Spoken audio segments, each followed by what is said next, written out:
Hello बच्चों, very good morning, good afternoon या फिर गुड इवनिंग, जब भी आप ये वीडियो देख रहे होंगे।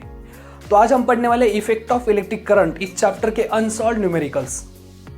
और बच्चों, मैं आपको एक बात बताना चाहता हूँ कि अभी तो मैं क्लास 10 का सिलेबस पढ़ा रहा हूँ, लेकिन आने वाले टाइम में इसमें मैं क्लास 11 और 12 का भी सिलेबस अपलोड करने वाला हूँ। साथ साथ CBSE बोर्ड की भी वीडियोस भी यहाँ पे लाने वाला हूँ, ठीक है। और साथ साथ बच्चों, मैं आपको एजुकेशन से रिलेटेड जो भी अपडेट्स आते हैं गवर्नमेंट की तरफ से, वो भी यहाँ पे मैं आपको बताने वाला हूँ। ओके, तो चलिए शुरू करते हैं। बच्चों, पहला न्यूमेरिकल आपको यहाँ पे स्क्रीन के ऊपर दिख रहा होगा, पेज नंबर 61। क्या है देखो, heat energy is being produced in a resistance in a circuit at the rate of 100 watt. The current of 3 ampere is flowing in a circuit, what must be the value of the resistance. ठीक है, तो सबसे पहले हम given data लिखते हैं, वही हमारी प्रोसीजर होती है। देखो बच्चों, हम यहाँ पे लिखेंगे गिवन डेटा। क्या दिया है उन्होंने बोला है heat energy is being produced in resistance at the rate of 100 वाट।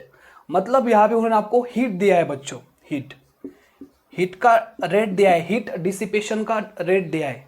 जो हीट तैयार हो रही है वो किस रेट से तैयार हो रही है उसका रेट उन्होंने दिया है, वो दिया है 100 वाट पर सेकेंड, 100 वाट पर सेकेंड। ठीक है, बाद में करंट दिया है 3 एम्पियर, आइज 3 एम्पियर। ठीक है, ये होगा एच, हीट मतलब एच, राइट, सिंबल। और उन्होंने आपको पूछा है बच्चों रेजिस्टेंस आर। तो बहुत ही इजी बच्चों, यहाँ पे सिंपली आपको यूज करना है जूल्स लॉ ऑफ हीटिंग। मैंने जब इस चैप्टर को पढ़ाया था उसके अंदर बताया मैंने आपको ये, ठीक है। तो क्या होता है Joule's law of heating, H is equal to I square R T. ठीक है, सिंपली इसमें पुट करना है। अभी यहाँ पे 100 वाट पर सेकेंड है, पर सेकेंड मतलब टाइम हो गया 1 सेकेंड, पर सेकेंड मतलब 1 सेकेंड। ठीक है, तो देखो बच्चों, हीट कितना है 100, बाद में आई स्क्वायर मतलब 3 का स्क्वायर हो गया 9 इंटू आर इंटू टाइम 1। सो यहाँ से आपको मिल जाएगा आर इज इक्वल टू 100/9। तो 100/9 कितना आएगा बच्चों, 100/9 होता है, देखो 9 1 जा 9, कैरी 1, फिर से 9 1 जा 9, फिर से 9 1 जा 9, ऐसा करते करते 11.11 ओहम। ठीक है, या फिर आप इसको अप्रोक्सीमेटली लिख सकते हो 11 ओहम, अप्रोक्सीमेटली 11 ओहम, बिकॉज आपके टेक्स्ट बुक में उन्होंने दिया है 11 ओहम। सॉल्यूशन के अंदर जो मतलब आंसर दिया है ना, उसमें दिया है उन्होंने 11 ओम। तो चलता है, 11.11 भी चलेगा, ए भी चलेगा। ठीक है बच्चों, तो चलो नेक्स्ट प्रॉब्लम कर दे। बच्चों, नेक्स्ट प्रॉब्लम करने से पहले आप क्या करो, इस वीडियो को अपने दोस्तों के साथ भी शेयर करो, ठीक है, सो दैट हमारा चैनल ग्रो हो जाएगा। ठीक है बच्चों, जरूर करना। हाँ देखो, नेक्स्ट प्रॉब्लम आपको स्क्रीन के ऊपर दिख रहा होगा। क्या है, 2 tungsten bulbs of wattage 100 watt and 60 watt power work on 220 volt potential difference. If they are connected in parallel, how much current will flow in the main conductor? तो बहुत इजी बच्चों, यहाँ पे 2 बल्ब है जिनको हमने पैरेलल में connect किया है। पैरेलल पता ना आपको, मैंने बताया आपको, है ना। सपोज यहाँ पे एक बल्ब है, हमने यहाँ पे एक बल्ब लगा दिया, सपोज उसके पैरेलल में और एक बल्ब है, सपोज ऐसा। ठीक है, ओके। और उसको हमने किसके अक्रॉस लगाया है, पोटेंशियल डिफरेंस के अक्रॉस, जिसका वोल्टेज है कितना दिया है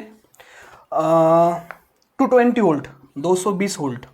ओके, हम क्या करेंगे बच्चों, इसको बल्ब 1 बोलेंगे, B1 बोलेंगे, इसको बल्ब 2 बोलेंगे। ठीक है, हाँ, हमारे लिए 1 2 हमने कन्वेंशन उसको लगा दिया। अभी देखो, इसका वैटेज है 100 वाट और दूसरा वैटेज उन्होंने दिया है 60 वाट।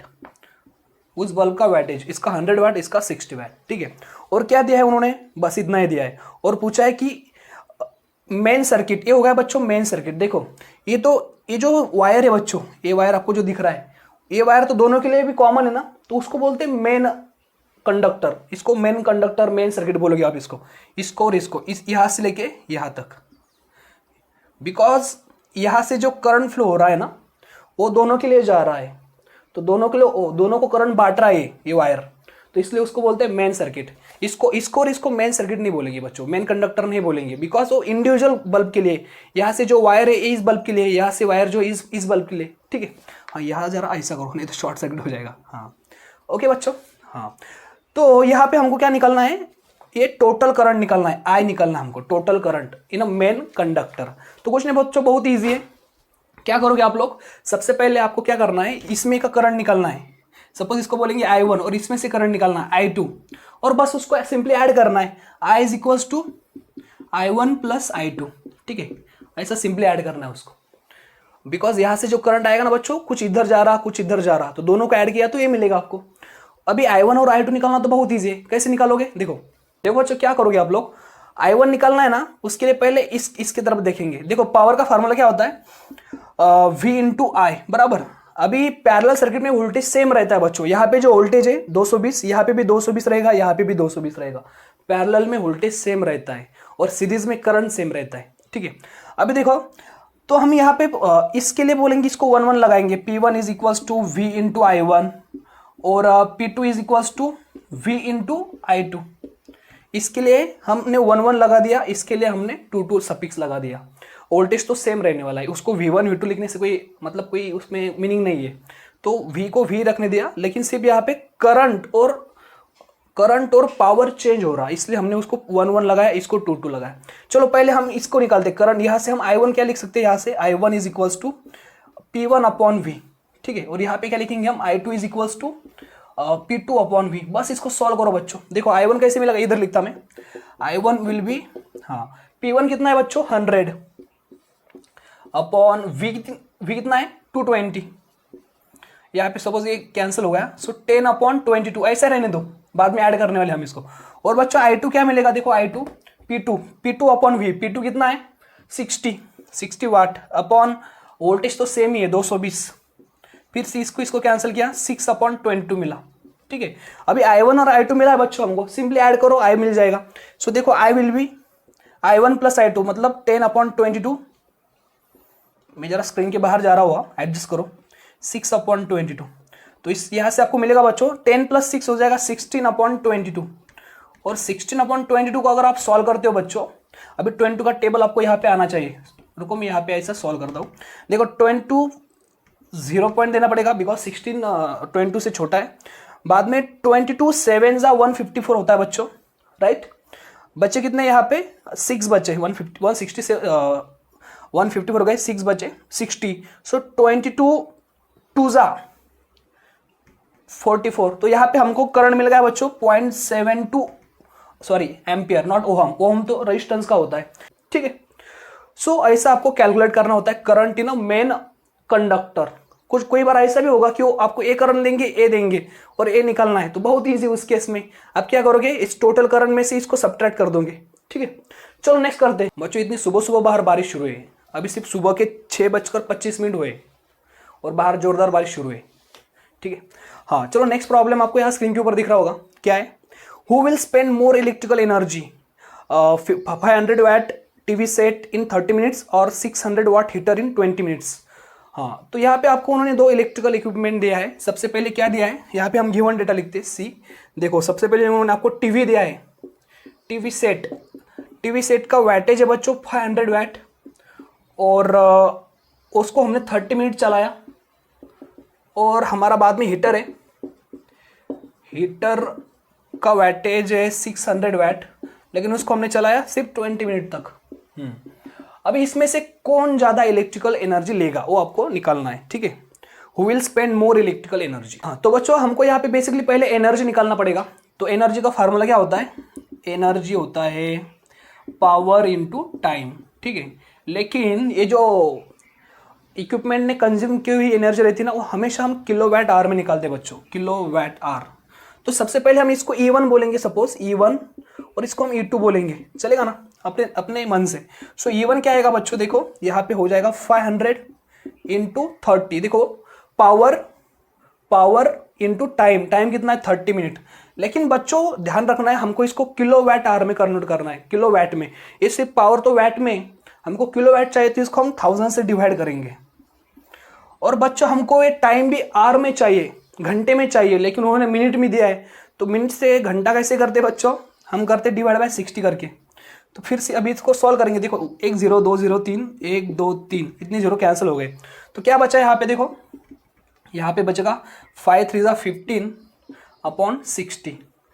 बाद में यहाँ पे बचेगा बच्चों, देखो 15 1 15 15 4 60, 1/4 मतलब कितना बच्चों, 1/4 होता है 0.25 और यूनिट आ जाएगा किलोवाट आवर। मतलब बच्चों ये जो टीवी थी उसने यूज किया 0.25 kilowatt hour.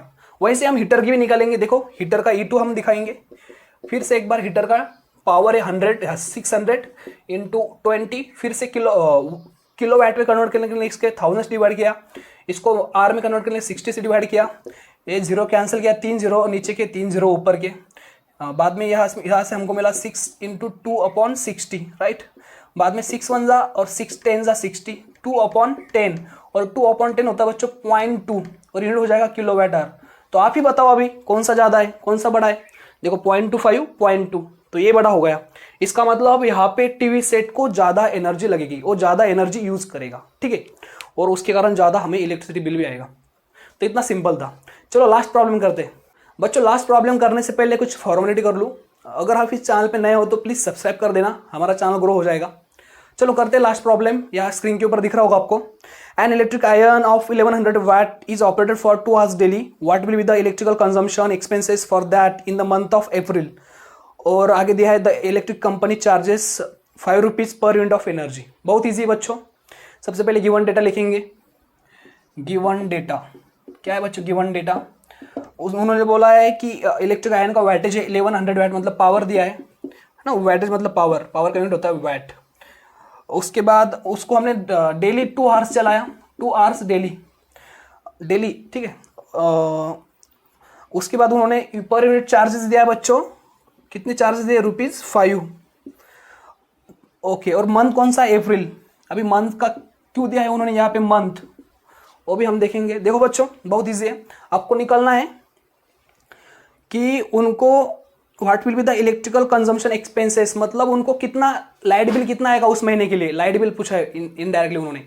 Electrical consumption expenses मतलब कितना पैसा होगा लाइट बिल का उस महीने के लिए। तो बहुत ईजी बच्चों। आप क्या करोगे? सबसे पहले एनर्जी निकालोगे और उस एनर्जी को आप मल्टीप्लाई करोगे 5 से, सो आपको टोटल रुपीज भी मिल जाएंगे, ठीक है। तो पहले एनर्जी निकालते बच्चों। देखो एनर्जी होता है पावर इंटू टाइम, और यहाँ पे हमको चाहिए होता है किलोवाट आवर में, ठीक है। पावर देखो बच्चों कितना? 1100 वाट। अभी वैट है लेकिन हमको किलोवाट चाहिए, तो इसको 1000 से हम डिवाइड करते हैं हमेशा, पता है आपको। इंटू टाइम, देखो बच्चों टाइम कितना है? डेली 2 आवर्स है, लेकिन ऐसे पूरा अप्रैल महीना चलाना है हमको। तो अप्रैल में होते कितने डेज होते? 30 डेज। तो टोटल क्या आएगा फिर? डेली का 2 आवर्स इंटू 30, 2 इंटू 30।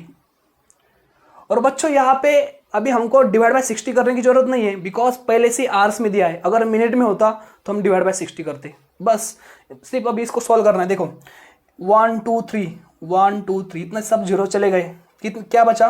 11 इंटू 2 3 6, बराबर है क्या? हाँ बराबर है। ओके, इसको सॉल्व करो। देखो 11 6 66 किलोवाट आवर। तो यहाँ पे इलेक्ट्रिसिटी हमने कंज्यूम की उस महीने में 66 किलोवाट आवर, या फिर आप बोल सकते हो 66 यूनिट हमने कंज्यूम किए। कितना? इसको जो इलेक्ट्रिकल कंपनी होती है ना, वो इसको 66 यूनिट बोलते हैं, 66 यूनिट। अभी बच्चों एक यूनिट की चार्जेस है 5 रुपीज़। अभी 66 यूनिट के कितने हो गए फिर? 66 into 5, so that will be 5 6 30 carry 3, 5 6 30 carry 3 33 rupees. तो यहाँ पे हमारा लाइट बिल आ जाएगा बच्चों 330 रुपीज़, सॉरी 33 नहीं, 330 रुपीज़। बिकॉज बच्चों उन्होंने बोला था कि एक यूनिट के होते 5 रुपये, लेकिन हमारे टोटल आए थे 66 यूनिट। किलोवाट आवर की जगह हमने यूनिट लिखा। ऐसा ही रहता है एक्चुअल प्रैक्टिकल लाइफ में, ठीक है। तो उसको मल्टीप्लाई करने के बाद 330 रुपीज़ हो गए। तो बच्चों यही था about effect of electric current. Next lecture में हम पढ़ेंगे about unsolved numericals of gravitation, ठीक है। चलो रुकते हैं यहाँ पे। Take care, bye.